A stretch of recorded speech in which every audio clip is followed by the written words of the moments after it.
Hi, I'm Nicholeen Peck, and I teach about parenting, good communication, and how to build strong family relationships all through the lens of the principle self-government. And in this video, we're talking about how to help a combative teen be calm.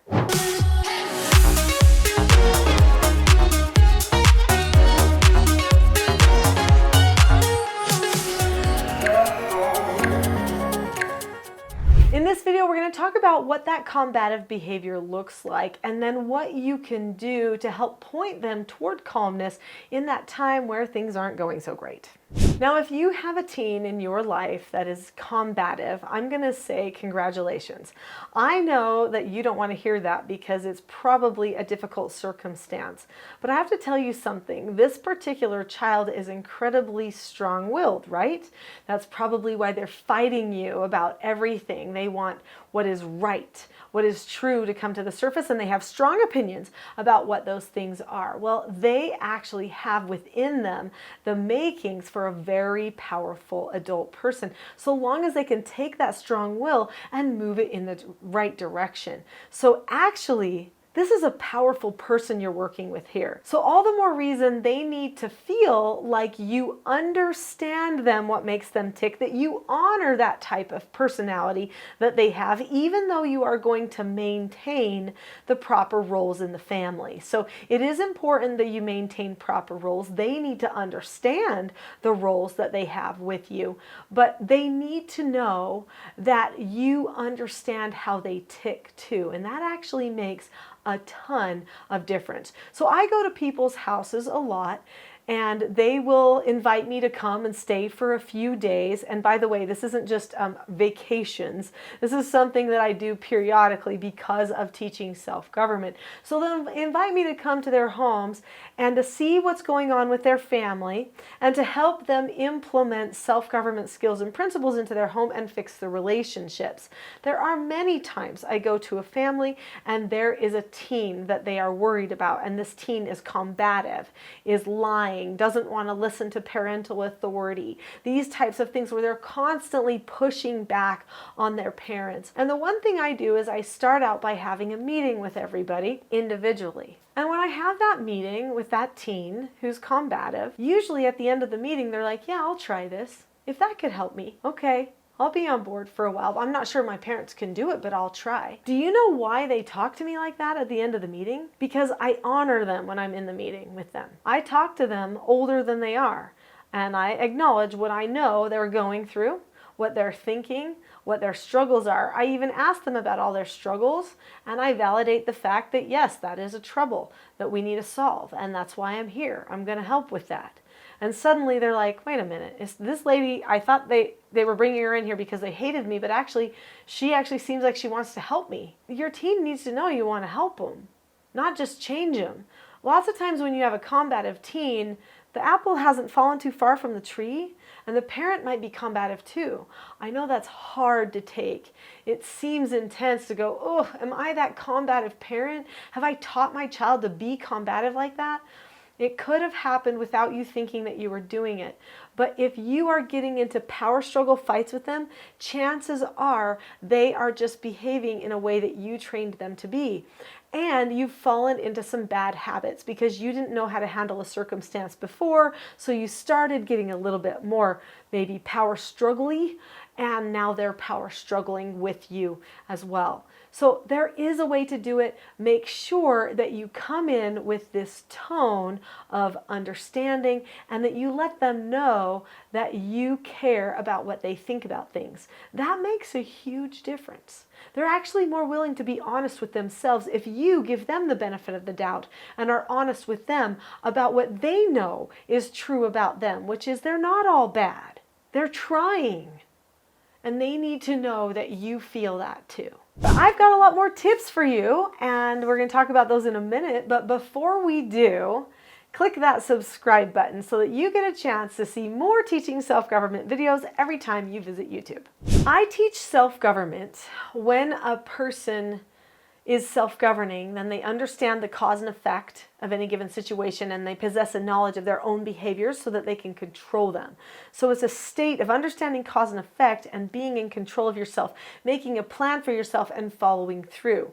That is not just the goal for the children, but it's the goal for the parents too. We all need to be working along those lines in order to create an environment where self-government can be learned, which is going to be so helpful for a child who's combative, for them to understand they need to not battle you, but they need to battle themselves. That's really where their battle is. And if you go to battle with them, they will always see the battle as between them and you. But really, it's just between them and them.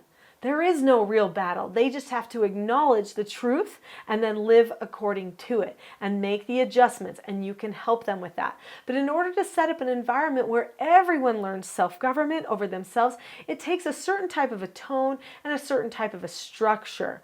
So the structural elements involve things like skills, learning how to disagree appropriately, how to accept no answers and accept consequences, how to follow instructions and be calm when somebody is making life difficult for you to be calm at the time. How to plan which thoughts are going to help you the most. Those are all things that help a person with their self-government. So those are structural elements, ways that we learn to problem solve, that we analyze our thinking and take initiative in solving our problems.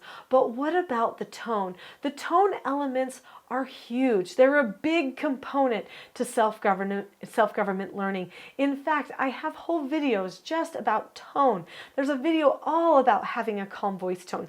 I highly recommend you looking at that video when you get a chance. When a person has a good, calm tone, then everybody ends up more productive. So what other types of tone elements are going to lead to this calm tone? Because calmness is one bit of the tone, but all of the other factors of tone feed into if that calmness will really happen. Another important tone element that leads to calmness is seeking to understand. Do you really want to understand your child?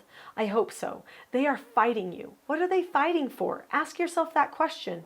They're fighting because they want to be understood. They want you to know. Sure, they may want to control you and win you and that kind of thing because they're in a battle mentality.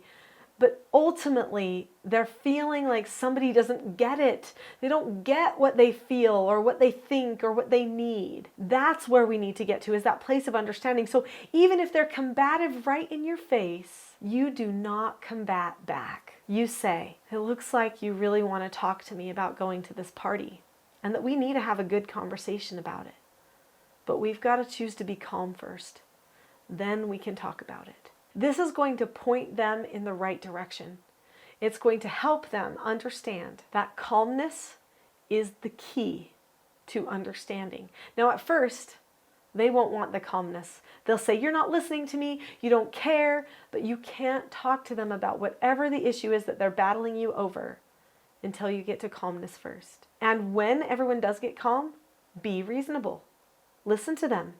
Repeat back what they say so they know you truly understand them and what they're saying to you. Your ultimate goal is to get to a place of understanding and connection. So when you are in front of a child who is being combative, they're talking back, they're yelling at you, what you need to do is you need to look at them in the eyes, think, I love you, and then say, okay, right now you're power struggling. Right now, your voice isn't calm. We need to have a calm face, voice, and body. And if we don't have a calm face, voice, and body, then we can't move on. We can't talk about the issue that you're struggling with. So let's take some time to get calm first, and then let's talk about it. And then the most important thing is you really will talk about it with them afterward. You will not forget that part once you help them get to a place of calmness. Now let's talk about structural elements, because there are important structural elements that help a combative teen get to calmness. They've got to know where their stopping point is, and that point where they're not getting through to anybody. But in the TSG parenting course, I teach how to do something called the rule of 3. This is ideal for teens. It's a skill that involves 3 things that you do 3 times, and it's all words, really.